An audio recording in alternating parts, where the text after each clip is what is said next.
आवाज येतोय ना?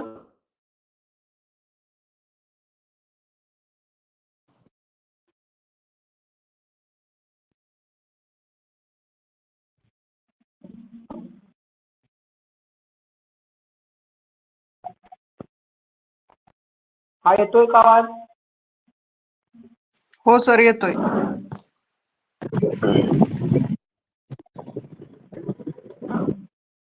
तर बघा, लोकसंख्या 12वी भूगोलामध्ये जास्त तर लोकसंख्या किंवा लोकसंख्या सिद्धांत किंवा लोकसंख्येचे स्थलांतराचे प्रकार वगैरे अशा संदर्भात मानवी भूगोल थोडक्यात. लोकसंख्या भूगोल पण असंही म्हटलं जातं त्याला. तर असा भाग आहे. जी मगाची PDF होती ती खूपच डिटेलमध्ये होती. त्यातून मी जसं स्किप करत होतो आणि पॉईंट काढले होते तसेच हे पॉईंट्स आहेत, त्याच्यामुळे ही PDF काय फार मोठी नाही. होईल आपली एक अर्ध्या तासामध्ये. बघा, लोकसंख्या भाग एक पहिलं प्रकरण आहे 12वीचं. जगाची लोकसंख्या 2019च्या आकडेवारीनुसार सुमारे 7 अब्ज आहे. किती अब्ज आहे? 7 अब्ज एवढी आहे, लक्षात घ्या. त्याच्यानंतर उत्तर आणि दक्षिण अमेरिकेची एकत्रित भूमी जगाच्या एकूण भूमीच्या 28% असून तेथील लोकसंख्या केवळ 18% आहे. त्याचप्रमाणे आशिया खंडाची भूमी 30%. तर लोकसंख्या मात्र किती आहे?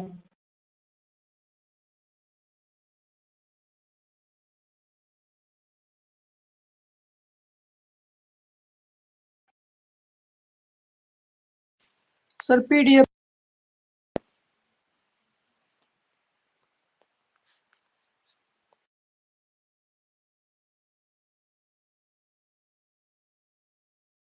दिसते का PDF? नाही सर. हो सर.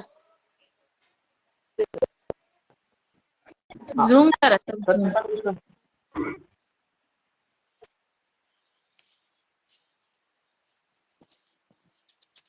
हा, आता दिसते का PDF सर्वांना? बघा.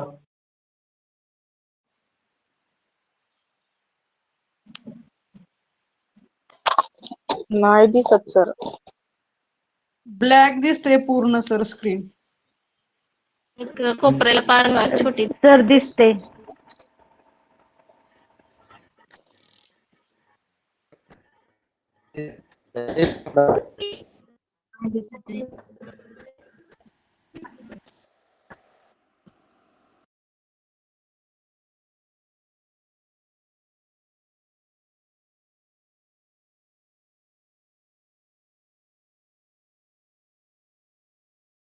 हा, आता दिसते का? बघा.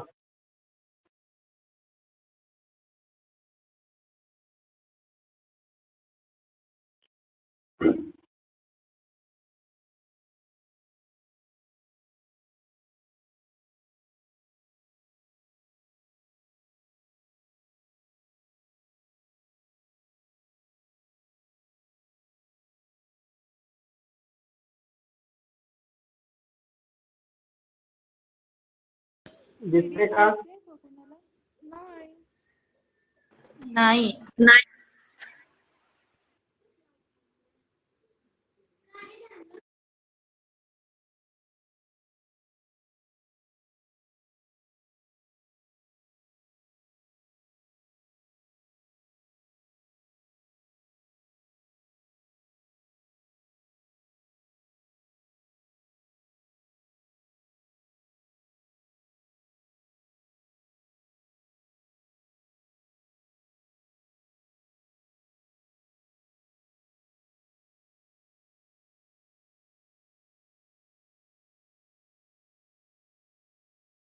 हा, आवाज येतोय का सर्वांना?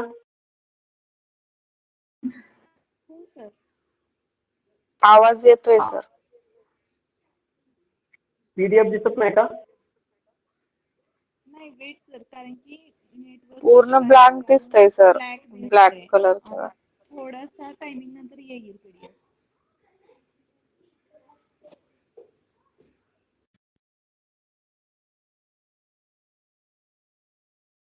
सर दिसायला लागली. ठीक आहे. तर बघा, जगाची लोकसंख्या 7 अब्ज होती 2019 मध्ये. दक्षिण व उत्तर अमेरिकेची एकूण भूमी जगाच्या 28%, तर लोकसंख्या 18% आहे. आशिया खंडाची भूमी 30%, त्यावरील लोकसंख्या 60% आहे. तर युरोप खंडाची भूमी 7% आहे, लोकसंख्या 50% आहे. तर ऑस्ट्रेलिया खंडाची भूमी 6% असून त्यावरील लोकसंख्या 1% सुद्धा नाही. हे 4-5 जे मुद्दे आहेत पहिले अतिशय महत्वाचे आहेत, लक्षात ठेवा, पाठ करून ठेवा. लोकसंख्येची घनता, एकूण सर लोकसंख्या, पीडीएफ दिसत नाही. पीडीएफ नाही दिसत सर.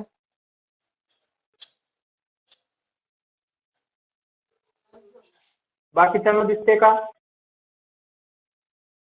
हो सर, आत्ता दिसायला लागली. सर दिसते. हा, दिसेल, त्यांना पण दिसेल. नेटवर्क कमी असेल लेट त्यांच्याकडे. दिसेल. लेट होईल. हा, ग्लोबल जन्मदर एका वर्षात दर 1000 लोकसंख्येमागे जन्माला येणारी जिवंत अर्भके. ढोबळ जन्मदराप्रमाणे ढोबळ मृत्यूदर ही विशिष्ट प्रदेशात एका वर्षात दर 1000 लोकसंख्येमागे होणारे मृत्यूचे प्रमाण दर्शवतो. तर ढोबळ जन्मदर एका वर्षात जन्मलेल्या जिवंत अर्भकाची संख्या भागिले काय आहे, त्या वर्षीची एकूण लोकसंख्या गुणिले 1000. तसंच ढोबळ मृत्यूदर एका वर्षात झालेल्या मृत्यूंची एकूण संख्या भागिले त्या वर्षाची एकूण लोकसंख्या गुणिले 1000. लोकसंख्या वाढीचा दर बरोबर लोकसंख्या गुणिले 1000. लोकसंख्या संक्रमणाचा सिद्धांत आहे. पहिला टप्पा, तर या टप्प्यात काय होतं, जन्मदर व मृत्यूदर दोन्ही अधिक असल्यामुळे लोकसंख्या वाढ स्थिर असते. दुसरा टप्पा, मृत्यूदरामध्ये घट होते पण जन्मदर स्थिर. असमतोलतेमुळे लोकसंख्या झपाट्याने वाढत जाते, याला लोकसंख्येचा विस्फोट असे म्हणतात. उदाहरणार्थ बांगलादेश, नायजर, युगांडा हे देश. तिसरा टप्पा, तर याच्यामध्ये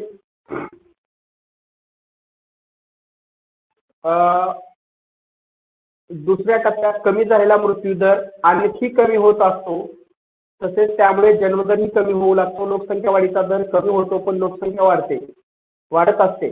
कुटुंब नियोजनाचे महत्त्व लोकांना समजते. त्याचबरोबर कुटुंबाचा आकार लहान होतो, ते देश या टप्प्यात येतात. विकसनशील टप्प्यातून विकसित टप्प्याकडे जात आहे ते देश येतात, उदाहरणार्थ चीन.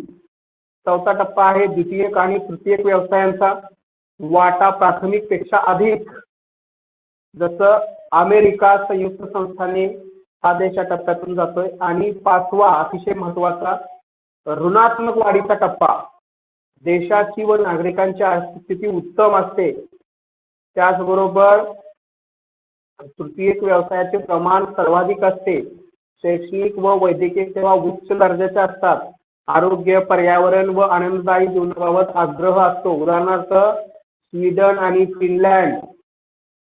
अतिशय महत्वाचं ऋणात्मक वाढ दर्शवतो हा टप्पा. ते टप्पे लक्षात ठेवा आणि त्याचं एक्झाम्पल, कोणत्या टप्प्यामध्ये कोणता देश आहे ते. त्याचबरोबर प्रकरण दुसरं आहे लोकसंख्या भाग 2. तर लोकसंख्येत 15 ते 59 वयोगटातील लोकसंख्येचे प्रमाण जास्त असल्यास ते कार्यशील लोकसंख्या जास्त असल्याचे निदर्शक असते. या उलट 15 ते 59 याचे प्रमाण 60% असल्यास ते अवलंबित्व काय किंवा 60% त्याच्यापेक्षा जास्त, म्हणजे 59 पेक्षा जास्त आणि 15 पेक्षा कमी वाले म्हणजे काय असतात, अवलंबित्व असतात ते. तसेच 60 पेक्षा जास्त प्रमाण सुद्धा जास्त असल्यास देशाचा वैद्यकीय व आरोग्य सुविधेवर होणारा खर्च हे सर्व निदर्शनास येतं. हे पण महत्वाचं आहे. आता त्याच्यानंतर मनोऱ्याचे प्रमुख 3 प्रकार आहेत. विस्तारणारा मनोरा, जन्म आणि मृत्यू दोन्ही दर जास्त आहेत असे सांगतो. संकोचणारा, जन्मदर कमी तर मृत्यूदर अगदी कमी असतो. स्थिरावलेला, जन्मदर आणि मृत्यूदर हे दोन्ही अगदी कमी झालेले आढळतात किंवा असतात. लिंग रचना, तर जागतिक स्तरावर लिंग गुणोत्तराचे सर्वसाधारण प्रमाण दर हजारी 990 आहे. किती आहे लिंग गुणोत्तराचे जागतिक प्रमाण किती आहे? 990. लक्षात ठेवायचं आहे. त्याचबरोबर एस्टोनिया, रशिया, युक्रेन या देशाचे लिंग गुणोत्तर सर्वात जास्त, म्हणजे दर 1000 पुरुषांच्या तुलनेत 1862 एवढे आहे. त्याचबरोबर संयुक्त अरब अमिरात या देशाचे लिंग गुणोत्तर सर्वात म्हणजे दर 1000 पुरुषांच्या तुलनेत 667 एवढे आहे. त्याच्यानंतर भारतातील 7 वर्षावरील व्यक्ती साक्षरतेसाठी विचारात घेतले जातात. बघा, साक्षरतेसाठी किती वर्षाच्या वयावरील व्यक्ती विचारात घेतले जातात?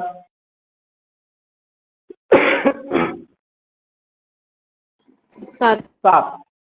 तर 7 ज्या वर्षांवर. व्यक्ती लिहिता येते, वाचता येते आणि गणिती क्रिया समजून करता येतात ती साक्षर मानली जाते. कार्यशील लोकसंख्या 15 ते 59 स्त्री पुरुष वयोगटातील 15 ते 59 लक्षात ठेवायचे. ते इकडचं इकडे झालेलं आहे. कार्यशील लोकसंख्या आहे. केरळ राज्यातील कार्यकारी वयोगटातील बहुसंख्या पुरुष रोजगार निर्मितीत परगावी परदेशात जात आहेत. त्यामुळे राज्यात पुरुषांपेक्षा स्त्रियांचे प्रमाण जास्त आहे. किती आहे ते? 1084. 1084. लक्षात ठेवायचं. व्यक्ती आणि व्यक्तीचे समूह स्थलांतर म्हणतात. तुम्हाला माहिती आहे स्थलांतर म्हणजे काय. त्याचबरोबर अंतर्गत स्थलांतर देशाच्या हद्दीच्या आत. बाह्य स्थलांतर आपला देश सोडून दुसऱ्या देशात. कालावधीनुसार वर्गीकरण. अल्पकालीन या प्रकारचे ठराविक स्थलांतर असतं. अल्प कालावधीसाठी किंवा हंगामी स्वरूपाचे. ऊसतोड मजूर सर्वांना माहित आहे. दीर्घ काळासाठी आपले स्थलांतर असतं. तर दीर्घ काळासाठी सोडून नवीन ठिकाणी म्हणजे आपले राहते घर सोडून नवीन ठिकाणी जायचे. ठीक आहे. त्याच्यानंतर मानवी वस्ती आणि भूमी उपयोजन. तर वस्तींचे प्रकार आहेत, जसं दाट किंवा केंद्रित वस्ती आहे. त्याचबरोबर खंडित किंवा अखंडित वस्तू आहे, अर्धकेंद्रित. विखुरलेली वस्तू आहे. एकाकी वस्ती आहे. खाली दिलेल्या सूचीनुसार नकाशात क्षेत्र आरेखन करून त्यात रंग भरा. तर तुम्हाला प्रश्न कसा येईल? कोण सांगताय? या चार्ट वरून क्वेश्चन कसा येऊ शकतो? चार्ट वाचा.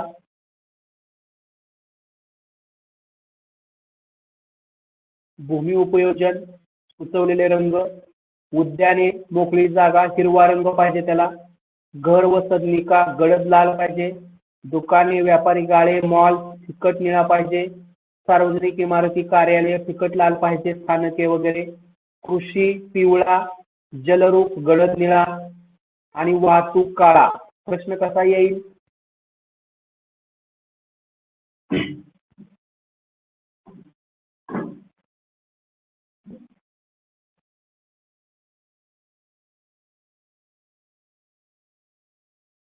हॅलो, आवाज येतोय का माझा? हो सर. सांगा प्रश्न कसा येईल? नकाशावर कृषी विभाग दाखवण्यासाठी कोणत्या रंगांकित करतात? कोणत्या रंगाचा वापर केला जातो? ठीक आहे. तसंच बाकीचे क्वेश्चन येतील. ठीक आहे, समजलं तुम्हाला? लक्षात ठेवा, 1 मार्क त्याच्यावर येणार आहे. प्राथमिक आर्थिक क्रिया, प्राथमिक व्यवसाय हे नैसर्गिक साधन संपत्तीवर अवलंबून असतात. शिकलेलो आहे. शिकार करणे, फळे गोळा करणे किंवा कंदमुळे गोळा करणे, पशुपालन, शेती, मासेमारी, लाकूडतोड, खाणकाम इत्यादी प्राथमिक आर्थिक क्रिया आहेत, म्हणजे प्राथमिक व्यवसाय. त्याच्यावर पण प्रश्न येतो. दक्षिण आफ्रिकेच्या कलहारी वाळवंटातील बुशमेन, विषुववृत्तीय सेलवाट घनदाट जंगलातील पिग्मी, बोरा इंडियन, टुंड्रा प्रदेशातील एस्किमो, अंदमान निकोबारातील सेंटिनल, जरावा, ऑंग इत्यादी आदिम जमाती शिकार करून आपला चरितार्थ चालवतात. कशापासून कात मिळतो? खैरापासून. लक्षात ठेवा, त्यावर प्रश्न येतो. खैरापासून, खैराच्या झाडापासून. ठीक आहे. अशा समुद्राचा आता जो भाग 200 मीटर ते आपण पाहिलेला आहे. तर अशा उत्तरसमुद्राला भूखंड मंच म्हणतात. युरोशिया उष्ण प्रवाह व ओशियाशिओ थंड प्रवाह जपानजवळ एकत्र येतात. अनुक्रमे कांस्ययुग, ताम्रयुग, लोहयुग, अणुयुग याप्रमाणे कालखंड खनिजाच्या वापरानुसार अधोरेखित करण्यात आले आहे. सांगा अनुक्रम, सांगा मला युगांचा. अनुक्रम, युगांचा अनुक्रम. लोहयुग, अणुयुग. कांस्य, ताम्र, लोह, अणु. ताम्र, लोह, अणु. अणु म्हणजे सध्याचा आहे, तुम्हाला माहिती आहे. याच्या अगोदर लोह होतं, त्याच्या अगोदर ताम्र होतं आणि एकदम सुरुवातीचं कांस्य. 500 धातू माहिती आहे. द्वितीयक व्यवसाय सर्वांना माहिती आहे. प्रक्रिया, उत्पादने, बांधकाम यांच्याशी निगडीत असतात. प्रक्रिया करणे, कारखाने वगैरे. विशेष आर्थिक क्षेत्र पण माहिती आहे तुम्हाला. Special economic zone. त्याच्यानंतर आहे सांताक्रूज येथील ठीक आहे. तर उत्तर अमेरिकेमध्ये प्रभावित करणारे प्रमुख प्राथमिक घटक कोणते आहेत? प्रभावित करणारे प्रमुख मानवी घटक आणि प्रमुख उद्योग. उद्योग आहे तिथं उत्तर अमेरिकेमध्ये कोणते उद्योग आहेत?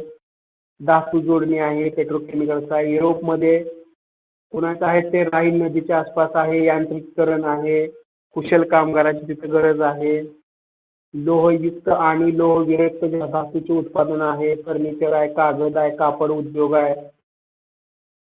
युरोपातील रशियाचा भाग जो आहे तो म्हणजे दिलेला आहे बघा. तेल क्षेत्राजवळ आहे, वाहतूक सुविधा आहे, शुद्धीकरण यंत्र, उपकरणे, कापड उद्योग, इलेक्ट्रिकल्स, ऑटोमोबाईल, इतर क्षेत्र आहे. त्याच्यामध्ये थंड हवामान आहे, लोकसंख्या आहे, लोह व स्टील, रसायने, उद्योग तेच आहेत. आशियामध्ये कोळसा, स्वस्त मजुरांची उपलब्धता आहे. इथलं प्रदेश म्हणजे कापड गिरणी आहेत आपल्याकडे, तेल शुद्धीकरण आहे, साखर कारखाने आहेत.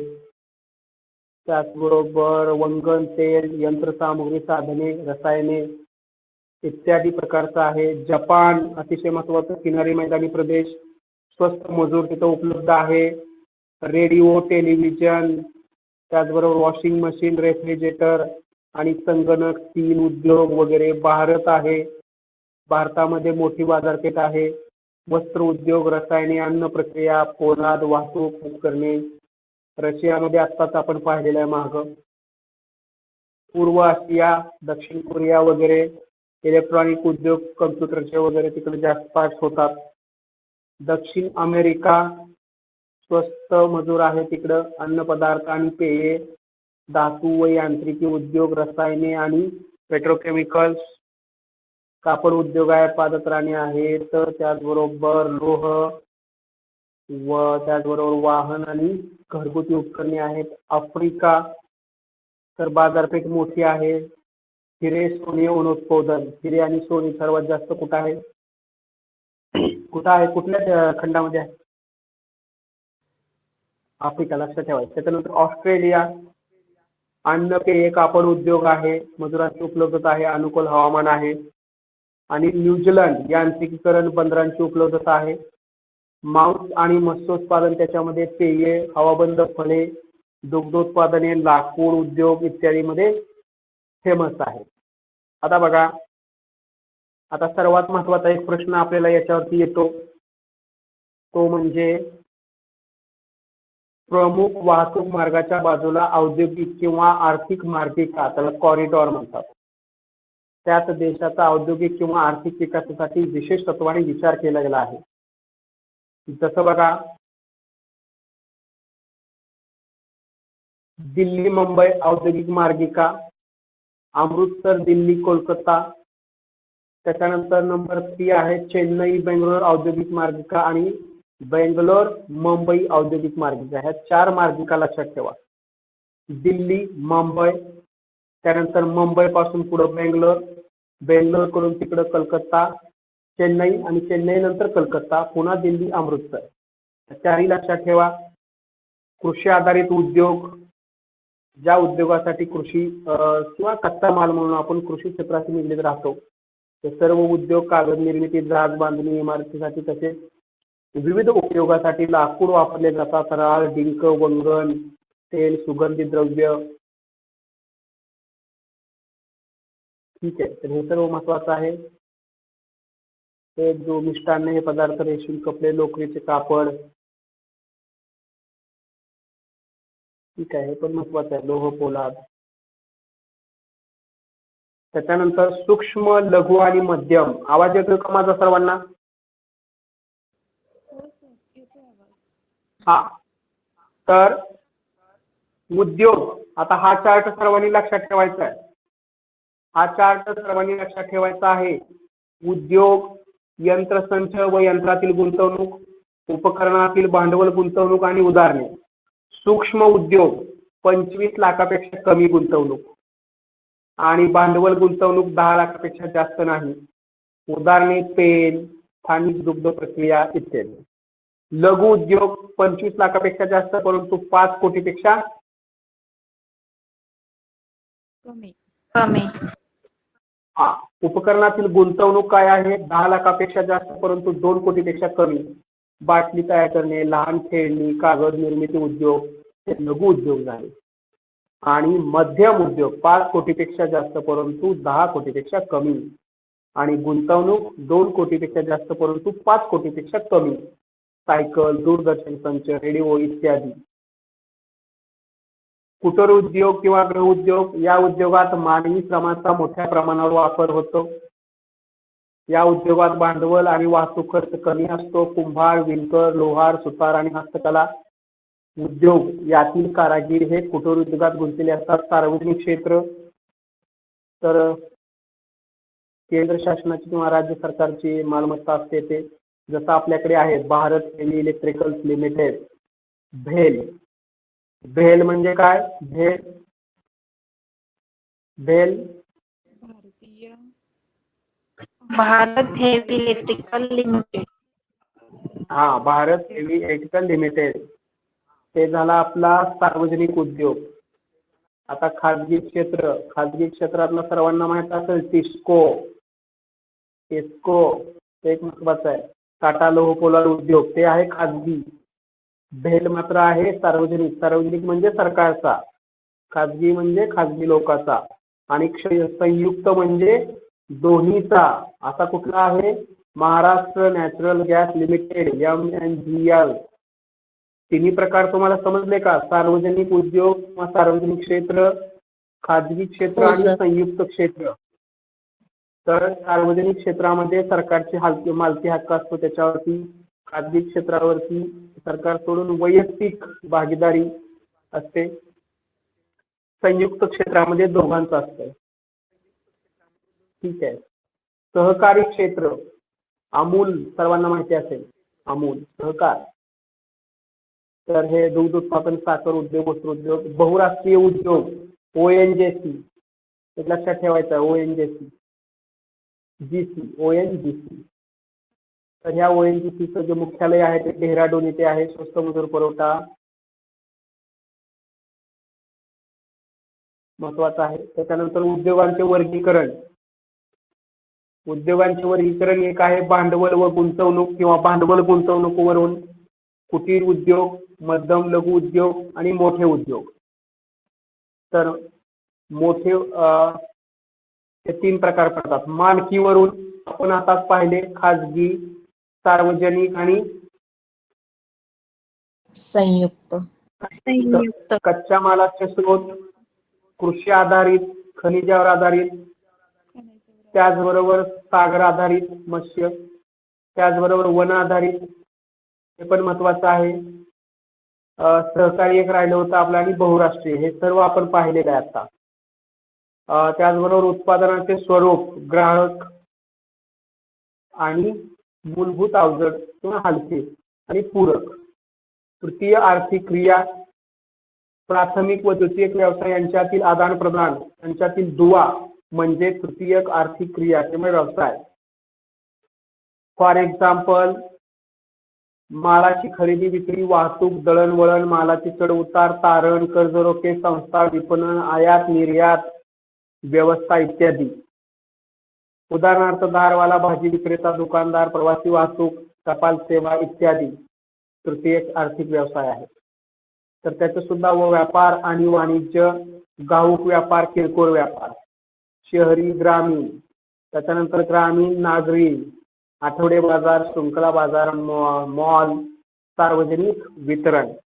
त्याच्यानंतर वाहतूक अशा माध्यमातून होते? रेल्वे, रस्ते, जल, हवाई, नळ, संदेशवहन, टपाल, दूरसंचार, दृकश्राव्य, आंतरजाल, उपग्रह हे पण महत्वाचं आहे. तर दूरसंचारामध्ये भ्रमणध्वनी आणि दूरध्वनी आहे. दृकश्राव्यामध्ये फिल्म, रेडिओ, TV, छापील. ठीक आहे. इतर सेवा, पर्यटन, विमा, बँकिंग, स्थावर, व्यक्तिगत आणि व्यावसायिक सेवा. तर हा चार्ट लक्षात घ्या, याच्यावर एखादा दुसरा क्वेश्चन येण्याची शक्यता असते. त्याच्यानंतर आहे हवामान, भूरचना, समुद्र सानिध्य अथवा खंडांतर्गत इत्यादी भौगोलिक घटकांचा परिणाम तृतीयक आर्थिक व्यवसायावर होत असतो. पनामा कालव्यामुळे पॅसिफिक व अटलांटिक महासागर जोडले गेले आहेत. तुम्हाला प्रश्न काय येऊ शकतो याच्यावरती? अटलांटिक आणि पॅसिफिक महासागर कोणत्या कालव्याने जोडले? सोडले. बरोबर, ठीक आहे. अशा पद्धतीने अभ्यास करायचा आहे. ठीक आहे. त्याच्यानंतर पर्यटन हा एक महत्वाचा तृतीयक आर्थिक व्यवसाय आहे. मानव समूहाने राहू लागला तो काळ आणि सद्यस्थिती.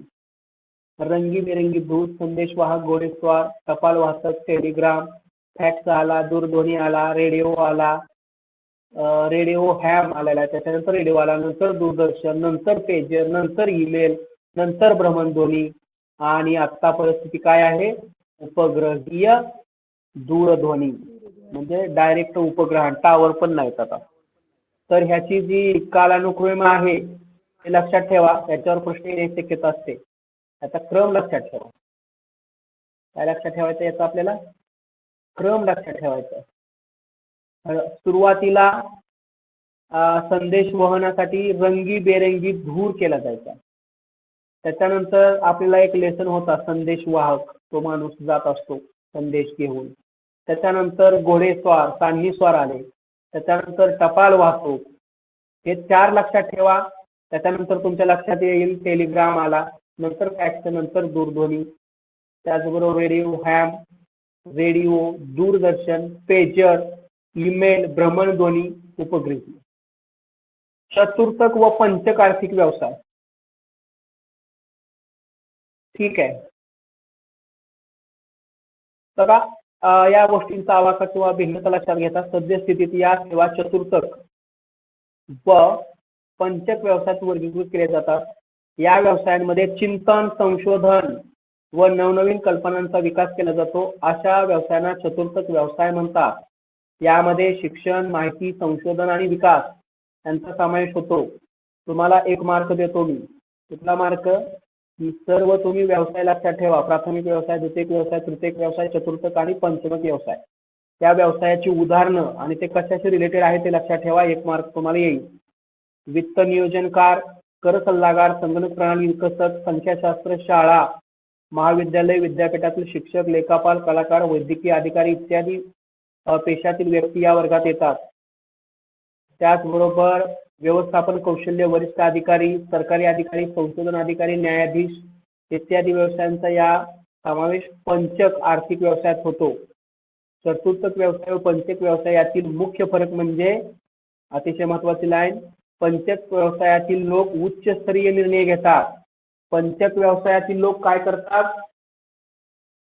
उच्चस्तरीय निर्णय घेतात. नीती निर्धारण करतात, म्हणजे धोरण ठरवतात. नीती निर्धारण म्हणजे काय? धोरण ठरवतात. लक्षात घ्या. पंचक व्यवसायातील लोक काय करतात? उच्चस्तरीय निर्णय घेतात, मोठे मोठे अधिकारी, आणि नीती निर्धारण म्हणजे धोरण ठरवतात. लक्षात घ्या. आता इथे एक तुम्हाला चार्ट दिलेला आहे. तर बघा, प्राथमिक आर्थिक क्रियामध्ये काय आहे? कच्च्या मालाचे उत्पादन आहे. दिसतंय सर्वांना? द्वितीयक आर्थिक क्रिया कच्च्या मालापासून पक्का माल. तृतीयक आर्थिक क्रिया ग्राहक आणि व्यवसायात सेवा पुरवणे. चतुर्थक आर्थिक क्रिया संशोधन, प्रशिक्षण, शिकवणे इत्यादी. पंचक आर्थिक क्रिया निर्णय घेणे व नीती निर्धारण. जरी 9:15 वाजले असल्या तरी आपली याच्यात 1-2 मार्क आहेत, त्याच्यामुळे अटेंटिव्ह राहा.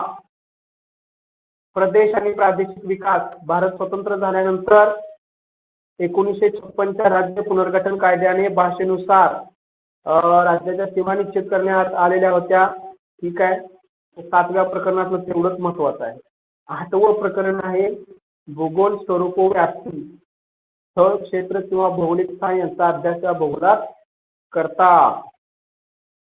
ग्रीक तत्वज्ञ हेक्सिस त्याचे पुस्तक पेरिऑड म्हणजे पृथ्वीचे वर्णन इसवी सन 6व्या शतकाच्या शेवटापूर्वी प्रकाशित झालेले असावे. त्यात सर्वात प्रथम पृथ्वीचे पद्धतीत वर्णन आहे. ठीक आहे. टॉलेमीचे जिओग्राफी, त्याचबरोबर जे रोमन तत्वज्ञ स्ट्रॅबो यांनी लिहिलेल्या जिओग्राफिका हे पुस्तक भूगोल विषयाच्या माहितीचा ज्ञानकोश 17 खंडाचा आहे. भूगोलक माहिती प्रणाली GIS आणि जागतिक स्थान निश्चिती प्रणाली GPS या दोन्ही प्रणाली भूगोलाच्या अभ्यासासाठी महत्वाच्या आहेत.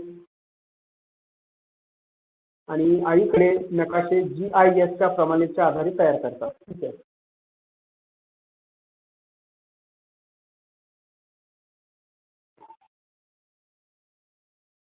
ठीक आहे. काही कक्षा, रेंज, बहुलक हे काय महत्वाचं, अपस्तरणाचे सर्वात सोपे माध्यम आहे.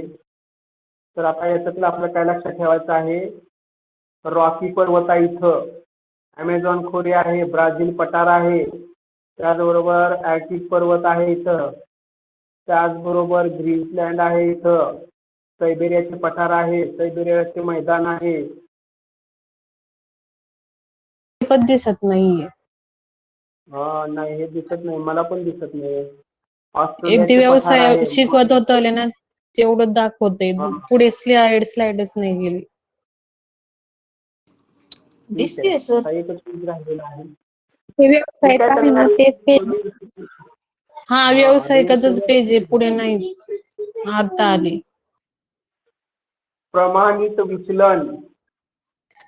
तर विचलन हा एक फरक आहे आपल्याकडे. तर दिलेल्या आकडेवारीतील मूल्ये मध्याच्या तुलनेत कशी पसरली आहेत हे जाणून घेण्यासाठी मुख्य मापन म्हणजे विचलन.